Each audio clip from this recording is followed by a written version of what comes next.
एक बार फिर आपका स्वागत है डी लाइव न्यूज के खास सेगमेंट न्यूज एनालिसिस में। जी हां, समाचार विश्लेषक अंदाज में समाज तक पहुंचे और वो सच यहां पर बेपर्दा हो जिसे समाज तक, जनता तक पहुंचने की जरूरत है, उसी सच को बेपर्दा करने की कोशिश है डी लाइव न्यूज की टीम की न्यूज एनालिसिस के जरिए। जी हां, ये बात सही है कि जेल में जादूगरी होती है। ये जादूगरी बड़े ही अलग अंदाज में अंजाम दी जाती है। कभी कैदियों को यहां पर मिलने की छूट दी जाती है, तो कभी वीआईपी ट्रीटमेंट के साथ उनकी पेशी कराई जाती है, तो कभी वीआईपी मुलाकात की रस्म अदायगी भी की जाती है। जी हां, इसे विडंबना का ही विषय कहेंगे कि हमारे देश में जेल की चारदीवारी भी सुरक्षित नहीं है और इसी जेल की चारदीवारी के भीतर बहुत सारी जादूगरी को अंजाम दिया जाता है। शायद यही वजह है कि अब देश के सर्वोच्च न्यायालय यानी कि सुप्रीम कोर्ट ने बड़ा फैसला सुनाते हुए यह बात साफ कर दी है कि सीसीटीवी कैमरों की जरूरत यहां पर आन पड़ी है। निगरानी यहां पर बढ़ाने की बेहद ही जरूरत यहां पर महसूस की जाने लगी है। हमारे साथ इस खास सेगमेंट में कानून मामलों के जानकार जय हाडिया बने हुए हैं।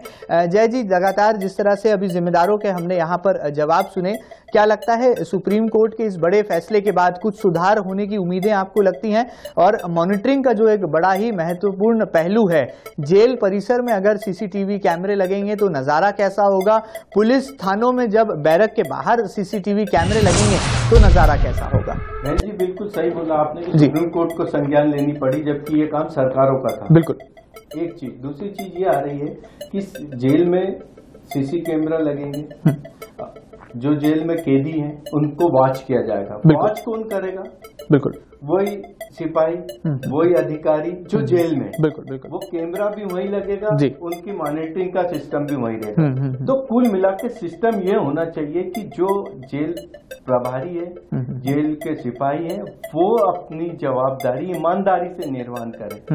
यदि वो ईमानदार हो तो इन कैमरों की जरूरत ही कहाँ लगेगी। यदि आप कैमरे भी लगा दिए और वहाँ कुछ हरकत करते कैदी या आरोपी वहाँ जो आते हैं या परिवार के लोग जो मिलने जाते हैं, सारी दुनिया की नशे की चीजें जेल के अंदर मिल जाती, तो वो चीजें पहुंचती हैं तो कहीं ना कहीं मिली भगत से। बिल्कुल बिल्कुल। यदि कैमरा लग भी गया और मिली भगत रही तो कैमरे की वॉच भी तो वही लोग करेंगे जो जेल के करता रहता है। तो कैमरे से जेल की सुरक्षा हो तो ये मैं नहीं मानता, पर ये जरूरी है कि पुलिस अपना काम ईमानदारी से, जेल प्रभारी लोग ईमानदारी से करें तो जेल में ना कुछ चीज जा सकती ना कोई चीज बाहर आ सकती है। ये बात पक्की बात। बिल्कुल ठीक बात है। यहाँ पर दर्शकों को बता दें कि जेल परिसर के अंदर कहा जाए बहुत सारी जेलों में यूं तो सुरक्षा का कड़ा पहरा होता है, लेकिन इसे विडंबना का विषय कहेंगे कि जब इंदौर की जिला जेल में, सेंट्रल जेल में स्टिंग ऑपरेशन किया गया तो ये पहलू निकलकर साफ आ गया कि जो तमाम कैदी जेल की चारदीवारी के अंदर बंद हैं, उनके परिजन न केवल उन तक प्रतिबंधित सामग्री पहुंचाते हैं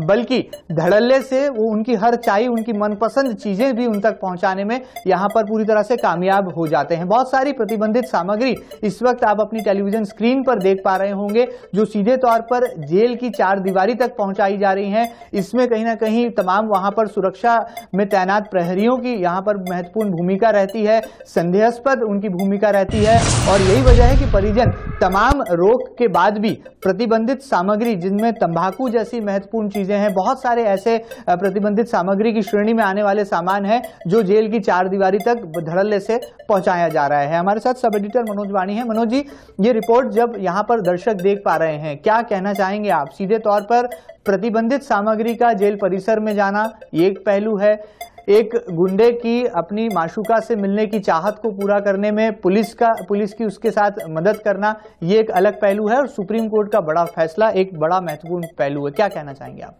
जी, जैसा कि जय हाडिया जी ने अभी बहुत महत्वपूर्ण बात कही कि कैमरे लगने के बाद भी उसकी निगरानी जेल के कर्ता धर्ता ही करेंगे। जी जी।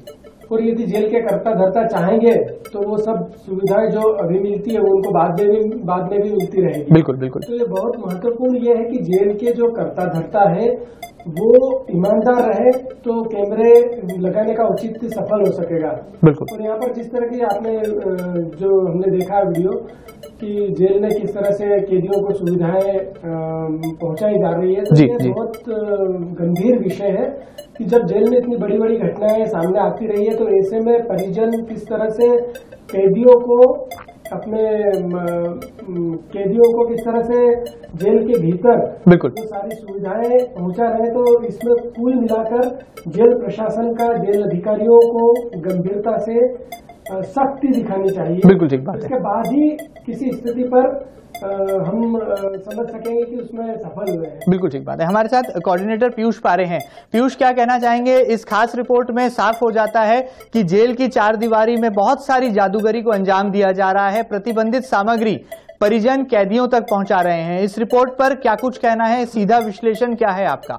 बिल्कुल महेंद्र जी, ये बात किसी से छुपी नहीं है। जैसे कि जो सामग्री जाती है, यहाँ तक कि मैं बात करूं प्रतिबंधात्मक सामग्रियों के अलावा यहाँ पर जेल में कड़ी सुरक्षा की जो बात की जाती है उसके बावजूद भी मोबाइल तक अंदर जाते हैं और कई बार इस तरह की बातें भी सामने आती है कि जेल के अंदर बैरकों से जो है वो मोबाइल बरामद हुए हैं। कई बार जो है वो इस तरह की घटनाएं, और खासकर मैं इंदौर जैसी जेलों की बात करना चाहूंगा जहां पर सुरक्षा के कड़े बंदोबस्तों की बात की जाती है। जेल प्रशासन कहता है कि तमाम जो वो इंतजामात पुख्ता हैं, इसके बावजूद सवाल ये उठता है कि जिस तरह से सुरक्षा अगर तगड़ी है और सुरक्षा इतनी पुख्ता है तो मोबाइल जैसी चीजें अंदर कैसे गई। और कई बार ये बात सामने आती है कि परिजनों द्वारा जो है वो अंदर ये सामग्रियां पहुंचाई जाती है। तो ऐसे में सुरक्षा को लेकर बड़ी खामी यहाँ पर उजागर होती है। और जिस तरह से यहाँ पर डी-लाइव न्यूज के कैमरे में ये पूरी घटना और ये पूरा जो है वो कहानी यहाँ पर कैद हुई है कि परिजन खुद जो है वो सामग्री यहाँ पर ले जाते हैं और चोरी छुपे, जिसमें जो है वो जेल प्रशासन की साठगांठ भी यहाँ पर सामने आती है। तो इन तमाम बिंदुओं पर अब कहीं न कहीं जो है वो यहाँ पर मध्य प्रदेश सरकार को जो है वो ध्यान देने की जरूरत है और इन तमाम सुरक्षा के पहलुओं को लेकर अब गंभीरता दिखाने की जरूरत भी यहाँ पर महसूस होने लगी है। अब जिस तरह से सुप्रीम कोर्ट ने एक बड़ा निर्देश दिया है तो अब उसे लेकर कितना जो है प्रदेश सरकार जो है वो सक्रिय हो पाती है और क्या वाकई में इस जेल की जादूगरी की कहानी को खत्म करने के लिए सरकार कितने जो है वो कदम इस ओर आगे बढ़ाती है, ये देखना भी आप कहीं न कहीं लाजमी होगा। बिल्कुल ठीक बात है। वाकई में यहाँ पर तमाम सुरक्षा के तमाम घेरे को यहाँ पर तोड़ते हुए तमाम घटनाएं जो है पोल खोल कर रख देती हैं कि हमारी जेल की चारदीवारी में कौन कौन सी जादूगरी को अंजाम दिया जाने लगा है। बहुत संक्षिप्त में यहाँ पर जरा सफाई ले लेते हैं पुलिस प्रशासन के जिम्मेदार अधिकारी इंदौर पुलिस में एडिशनल एसपी विनय प्रकाश पॉल से कि इन तमाम घटनाओं के बारे में वो क्या सोचते हैं। और जब उन्हें ताजा तरीन इस घटना की जानकारी दी गई, मीडिया ने जब इस मामले की जानकारी उन तक पहुंचाई कि कैसे इंदौर का कुख्यात गुंडा लखन जाट अपनी महबूबा, अपनी गर्लफ्रेंड के साथ वीआईपी ट्रीटमेंट के साथ मुलाकात करता देखा गया, तो क्या कुछ उन्होंने सफाई दी, सीधे देखेंगे यहाँ पर एडिशनल एसपी विनय प्रकाश पॉल का ये सीधा जवाब। इन्फॉर्मेशन हमारे पास आई थी कि लखन जाट जो है खरगोन से यहाँ पेशी पे आया हुआ है और उस पेशी के दौरान कुछ लोग उससे मुलाकात कर रहे हैं। इस इन्फॉर्मेशन में जो है क्राइम ब्रांच की टीम वहाँ पे जो भेजी गई थी और भेजने के पर जो वहाँ जो आसपास जहाँ पे पुलिस का जेल वाहन खड़ा रहता है उस जेल वाहन के आसपास जो लोग थे उनको अपनी जो है चेकअप किया गया कौन है क्या है, उनको पूछताछ के लिए उनकी वेरिफिकेशन के लिए थाने लेकर आए थे। लगभग 7-8 आदमी थे जिनको जो है वेरिफिकेशन के लिए थाने लेकर आए गए। उनमें प्रमुखता जो एक हेमू ठाकुर थे जो कि वहाँ पे थे। तो इनिशियली जो इन्फॉर्मेशन थी कि लखन जाट से मिलना है, that was found to be wrong. तो बेसिकली चिंटू ठाकुर जो कि इसके ब्रदर है वो भी, उसकी भी पेशी थी होपली, और जैसा उन्होंने बताया कि उससे जो है कंडीशन के हिसाब से वो उस कारण वहाँ पे थे। तो भी बेकार उसको वेरिफिकेशन किया गया है और कि क्या है क्या नहीं कारण है, और उसके बाद जो है उस पूछताछ और वेरिफिकेशन के बारे में। तो सुना आपने यहाँ पर किस तरह से यह है जिम्मेदारों की सफाई, और पूरे अगर मामले का विश्लेषण किया जाए, पूरे मसले का अगर एनालिसिस किया जाए तो ये साफ हो जाता है कि सुप्रीम कोर्ट की चिंता भी जो है वो बड़ी लाजमी है।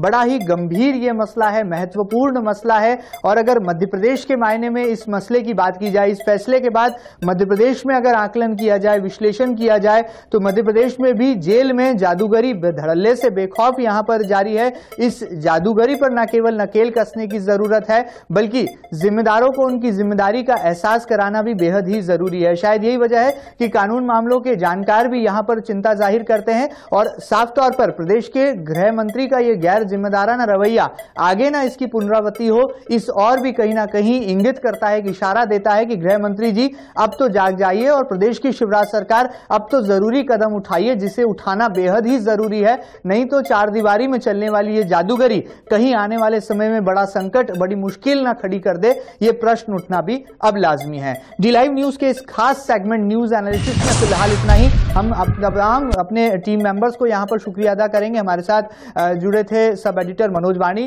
हमारे साथ जुड़े थे कोऑर्डिनेटर पीयूष पारे, साथ ही साथ हमारे साथ मेहमान के तौर पर मौजूद थे कानून मामलों के जानकार जय हाडिया। न्यूज एनालिसिस के इस सेगमेंट में फिलहाल इतना ही। ताजा तरीन खबरों के लिए आप लगातार देखते रहिए डी लाइव न्यूज।